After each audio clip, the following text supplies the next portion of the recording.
ગુજરાતમાં 9.48% આદિવાસીઓ, ટોટલ 3.5 કરોડની વસ્તી થાય છે. અમને અલગ ફીલ પ્રદેશ આપો.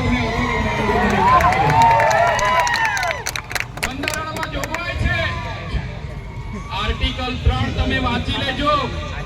જે રીતના મહારાષ્ટ્રમાંથી ગુજરાત રાજ્ય બન્યું, આજે દેશ અને ગુજરાતનો વિકાસ થયો, પણ આદિવાસીઓનો વિકાસ નથી થયો. એટલા માટે અમે કહીએ છીએ કે અમેરિકામાં આપણા જેટલી વસ્તી નથી, છતાં પણ 50 રાજ્યો છે, જ્યારે ભારતમાં 28 જ રાજ્ય છે. તો 29મું રાજ્ય બનવું જોઈએ કે નહીં બનવું જોઈએ?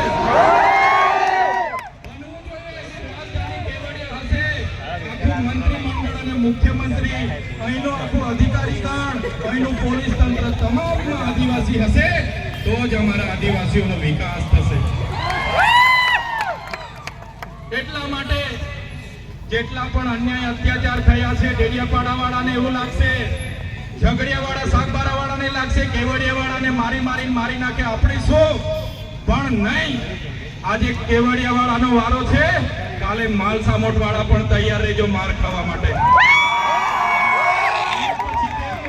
તૈયાર રહેજો, બધાનો વારા પરથી વારો આવવાનો છે. બધાનું કામ લેશે આ લોકો. એટલા માટે કેમ છો, કેવડિયા એકલું નથી, આપણે બધા 13 તારીખે કેવડિયા જઈને આપણી એકતા બતાવવાની છે. એમાં કોઈ પાછી પાની કરવાની નથી. વિકાસની વાતો થાય છે અને આદિવાસીઓ સાથે અન્યાય થયા છે, ત્યારે અમે ક્યારે સાકી નથી લેવાના. આજે તમને એટલા માટે અમારે કહેવું પડે છે કે આપણા સમાજના લોકો પાર્ટી પક્ષમાં છૂટાછવાયા થઈ ગયેલા છે, અલગ અલગ સંગઠનોમાં, અલગ અલગ ધર્મ સંપ્રદાયોમાં. પણ કોઈ બી પાર્ટીમાં હોય, સમાજની વાત આવે ત્યારે આપણા બધા લોકોએ ભેગા થવું જોઈએ. આજે ભેગા નથી થતા, એ બડી દુઃખની વાત છે. દુઃખની વાત છે, આપણે ભેગા નથી થતા. અમે આ જાહેર મંચ પરથી કહીએ છીએ, જે દિવસે આદિવાસીઓના અવાજ બનતા અમારી પાર્ટી અમને રોકશે, એ દિવસે સૌથી પહેલા પાર્ટીના પાટિયા ઉતારીને અમે મૂકી દઈશું. પછી પાર્ટીનો અમે વિચારીશું. આવનાર દિવસોમાં જ્યાં પણ આદિવાસી સાથે અન્યાય થશે, કે મહારાષ્ટ્ર હશે કે મધ્યપ્રદેશ હશે, આ આદિવાસી સમાજ માટે અમે લડી લઈશું. અને અમે એ જ ઉપદેશ આપણે આપીએ છીએ. આજે એસસી અને એસટી કોટામાં 7 જજોની ન્યાયપીઠે જે ચુકાદો આપ્યો છે, મિત્રો, આવનાર દિવસોમાં આપણા શિક્ષણની અનામત, આપણી નોકરીની અનામત, આપણી રાજકીય અનામત ખતમ થઈ જવાની છે. યાદ રાખજો, જે જજોએ જજમેન્ટ આપ્યું છે એ ખૂબ ગંભીર બાબત છે. મિત્રો, તમે જાણ્યું હશે, આ વિસ્તારોમાં નકલી કચેરીઓ પકડાય, નકલી અધિકારીઓ પકડાય, નકલી ઘી પકડાય, નકલી ટોલ નાકા પકડાય. પણ હું તો તમને કેમ છું કે નકલી આદિવાસી ધારાસભ્ય પણ આ ગુજરાતમાં છે, આપણા એસટી સર્ટિફિકેટ બનીને. નકલી આદિવાસી ધારાસભ્ય પણ ખોટા સર્ટીના આધારે આજે બન્યા છે, ત્યારે આપણે બધાએ લડવું પડશે. એટલા માટે જ વધારે સમય નથી લેતા. અહીંયા આવીને નાચી કૂદીને છૂટા પડવાની વાત છોડો. આપણા બાળકોને ભણાવો, આપણા લોકોને સિંચાઈનું પાણી મળે, સારી સુવિધા મળે, એ માટે લડો. આદિવાસીઓ કોઈ પાસે શિક્ષા નથી છીનવી, આદિવાસીઓએ આજ દિન સુધી કોઈની નોકરી નથી છીનવી, આદિવાસીઓએ આજ દિન સુધી કોઈની જમીનો નથી છીનવી. તો આપણું છીનવાય છે ત્યારે તમે કેમ ચૂપ બેસો છો? આદિવાસીઓનું છીનવાય ત્યારે આખો સમાજ ચૂપ બેસે છે, ત્યારે દુઃખ થાય છે.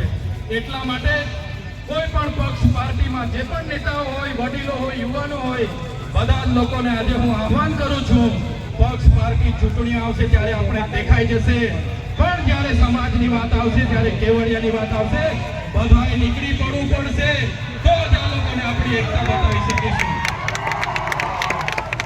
એટલે સમય ઘણો થયો છે, વધારે વિશેષ નથી કહેતા, પણ અમે વિધાનસભામાં તમે બધાએ મોકલેલા છે. વિધાનસભામાં જઈને અમે બધું જોયું, જાણ્યું, અને આપણા સમાજ સાથે જ્યારે પણ કંઈ થાય છે, મા બહેનો રાતે ફોન કરે, સવારે ફોન કરે અને કહે છે કે અમારી સાથે આપવીતી થઈ છે, ત્યારે મને દુઃખ થાય છે કે આટલી બધી યુવા શક્તિ છે.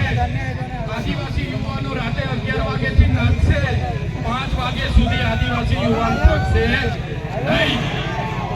આદિવાસી યુવાન અહીંથી પગપાળા લઈને નીકળશે, 15 દિવસ પાવાગઢને ભાગવત થશે આદિવાસી યુવાન થાકવાનો નથી. પણ આદિવાસી યુવાનને હું વિનંતી કરું છું, તમારી જે શક્તિ છે, તમારો પાવર છે, એ નાચવા કૂદવામાં, પગપાળા જવામાં કે લડાઈ ઝઘડા અંદર કરવામાં નહીં વેફળશો. તમારી શક્તિનો ઉપયોગ આવનારા દિવસોમાં સમાજને ન્યાય આપવા માટે કરો.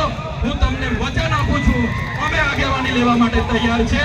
અમને તમારો સાથ જોઈએ છે, તમારો સહકાર જોઈએ છે, સાથ જોઈએ છે. જે રીતના આપણા પૂર્વજોએ અંગ્રેજો સામે નમતું નથી ઝૂક્યું, એ આદિવાસી સમાજમાંથી અમે આવીએ છીએ.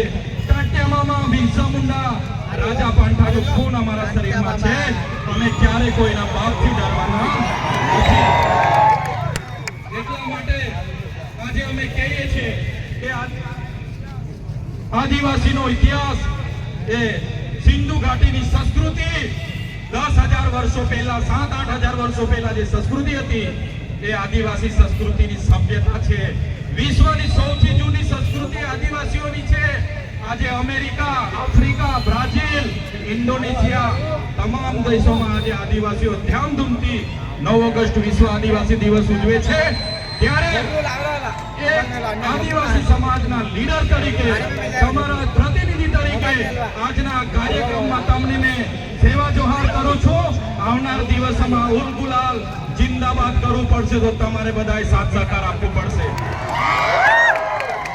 મિત્રો, આજના કાર્યક્રમના મંચ પરથી કહેવા માંગુ છું, ઘણા વર્ષોથી લડેંગે જીતેંગે, મુર્દાબાદ જિંદાબાદ. હવે મુર્દાબાદ જિંદાબાદ કરવાનું થતું નથી. હવે કોઈ બાબતમાં આવેદન આપવાના થતા નથી. લડેંગે જીતેંગે જિંદાબાદ મુર્દાબાદ કરવાનું થતું નથી.